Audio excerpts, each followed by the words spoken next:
दोस्तों, एक समय की बात है। पुराने भूटान के एक विख्यात मठ में एक युवा बौद्ध भिक्षु रहता था, जो उस जमाने का सबसे प्रचलित मास्टर था।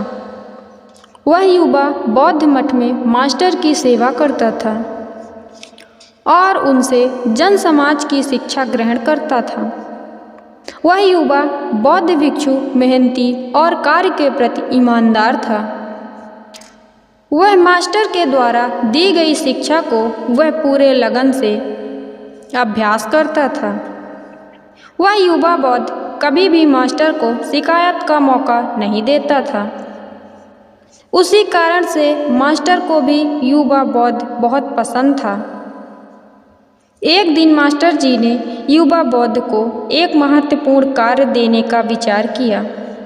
उन्होंने बौद्ध को अपने पास बुलाया और उसके हाथों में एक पत्र दिया। पत्र देखकर वह युवा बौद्ध से बोला, तुम इस पत्र को जितना जल्दी हो सके किंगोट शहर में रह रहे इसके असली हकदार को देना होगा, किंतु किसी भी हाल में तुम इस पत्र को गुमाना नहीं और किसी के हाथ भी ना लगे। इस पत्र का इसके मालिक तक पहुंचना बहुत ही आवश्यक है, क्योंकि ये हजारों लोगों की जिंदगी और मौत का सवाल है। मास्टर की बात सुनते ही युवा बौद्ध तुरंत शहर के लिए निकल गया। उसने अपने लिए खाना और अपनी तलवार एवं घोड़े पर सवार होकर चल पड़ा। युवा बौद्ध ने अपने घोड़े को तब तक तेजी से दौड़ाया जब तक कि वह एक नदी तक नहीं पहुंचा। नदी को पार करने के लिए संकरी पुल थी। पुल के दूसरी तरफ एक योद्धा था, जिसने कसम खाई थी कि 100 लोगों से युद्ध करेगा। अब तक उसने 99 लोगों को युद्ध में मार डाला है। अब वह 100वें व्यक्ति का बेसब्री से इंतजार कर रहा था, जिसे वह मृत्यु के पास पहुंचाना चाहता था। जैसे ही युवा बौद्ध पुल पर चढ़ता है तो योद्धा उसे ललकारते हुए कहता है कि तुमने पुल पर कदम रखा है, अब तुम्हें मुझसे युद्ध करना होगा। योद्धा ने अपनी तलवार निकालते हुए कहा, मृत्यु के लिए तैयार हो जाओ। तब वह युवा डर गया।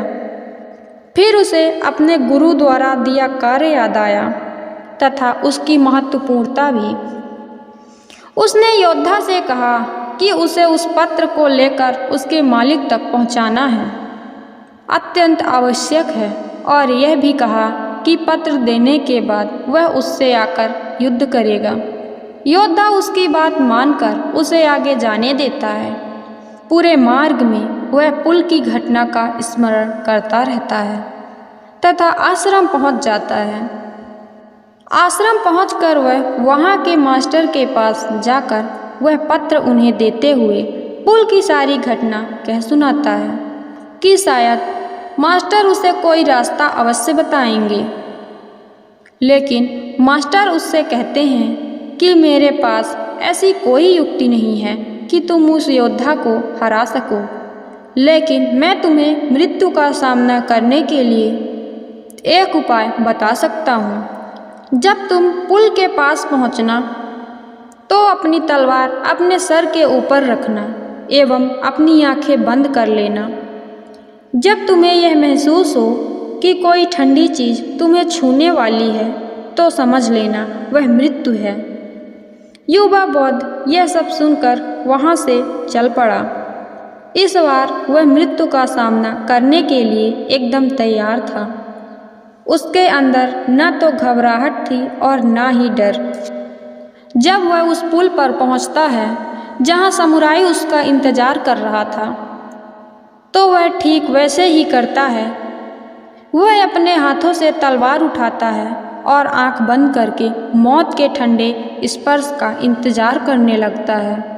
जब समुराई उस बौद्ध भिक्षु को देखता है तो वह समझ जाता है कि आज से पहले तलवारबाजी से पहले चेहरे पर इतनी शांति कभी नहीं देखी। उसने अपनी तलवार नीचे रख दी और अपने घुटने पर बैठकर हाथ जोड़कर कहने लगा, हे महान गुरु, मुझे मेरे इस मूर्खता के लिए माफ़ करें, मुझे अपना शिष्य बनाएं ताकि मैं आपसे कुछ सीख सकूं।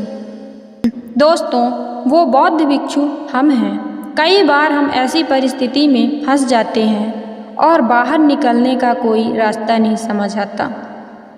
तब ऐसी स्थिति में हमें खुद को शांत रखने की ज़रूरत होती है। अगर उस भिक्षु ने अपने प्राणों की भीख मांगी होती, उसके सामने रोया गिड़गिड़ाया होता, तो समुराई उस पर हंसता और उसे कुछ ही क्षण में काट देता। या फिर उस भिक्षु ने डर में या घबराहट में समुराई पर हमला कर देता, तब भी उसका यही परिणाम होता। लेकिन उस भिक्षु ने उसका सामना किया और उच्च कोटि का परिचय दिया। उस समय वह उस समुराई से भी अच्छा हो गया और परिणाम स्वरूप समुराई उसके सामने झुक गया, क्योंकि एक समुराई होने की वजह से उसको तुरंत यह पता चल गया कि उसका सामना उससे भी जिनका अभ्यास करने वाले व्यक्ति से हो रहा है। तो चाहे परिस्थितियाँ कितनी भी खराब क्यों ना हो, कितनी भी मुश्किल लगे, उनका सामना करना होगा।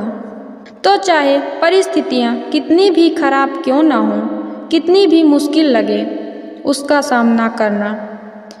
इस भिक्षु की कहानी याद रखना और जब भी कोई मुसीबत आए तो अपनी आंखें बंद करना और शांत हो जाओ, और वो परिस्थिति भी आपके सामने हार मान लेगी। अगर आपको ये कहानी पसंद आई हो तो चैनल को लाइक और सब्सक्राइब ज़रूर करें। साथ ही बेल आइकन पर ऑल नोटिफिकेशन पर क्लिक करें। धन्यवाद।